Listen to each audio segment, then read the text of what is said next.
Imagine winning the lottery. I'm not talking about a few $1,000s, I'm talking about 200 million. What would you do? Buy a mansion, a fleet of supercars, travel the world in a private jet? For one man, Lee, the answer was something entirely different. Something that would change not just his life, but the lives of thousands. Lee had always felt a deep connection to the Philippines. He'd seen the news reports, the devastating images of typhoons tearing through communities, leaving families with nothing. So when those winning numbers came up and his life changed overnight, he knew exactly what he had to do. He wasn't just going to write a check, he was going to get his hands dirty. He flew to the Philippines, not to a luxury resort, but to a small village that had been repeatedly battered by storms. The first thing he noticed was the houses.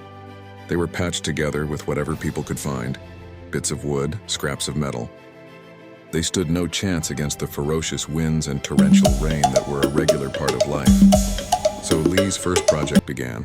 He didn't just hire a construction company. He worked alongside the locals. He brought in engineers and architects to design new homes. Homes built not of scrap, but of reinforced concrete and steel. Homes with deep foundations and storm-proof roofs, designed to withstand the very worst of Mother Nature. He was there day after day, mixing cement, laying bricks, and sharing stories with the people he was helping. But building homes was only half the battle. The other constant threat was flooding. The existing seawalls were small, crumbling, and offered little protection when the storm surges came. So Lee funded the construction of massive new flood walls. These weren't just walls, they were shields, towering structures designed to hold back the ocean and keep the village dry and safe. It was a colossal undertaking, but for every meter of wall that went up, you could see the fear in people's eyes being replaced by a sense of security.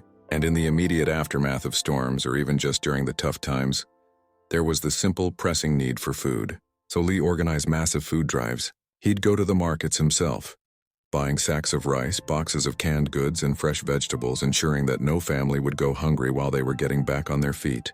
The most incredible part of this whole story? It's not the money, the houses, or the walls. It's the faces. Go there today and you'll see it.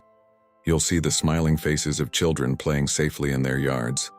The grateful expressions of parents who can sleep through the night without fearing the wind and the rain. You'll see the happy faces of a community that was given more than just buildings. They were given hope, security, and a future. Lee didn't just spend his money, he invested it in humanity. And the return on that investment? It's something you can't put a price on.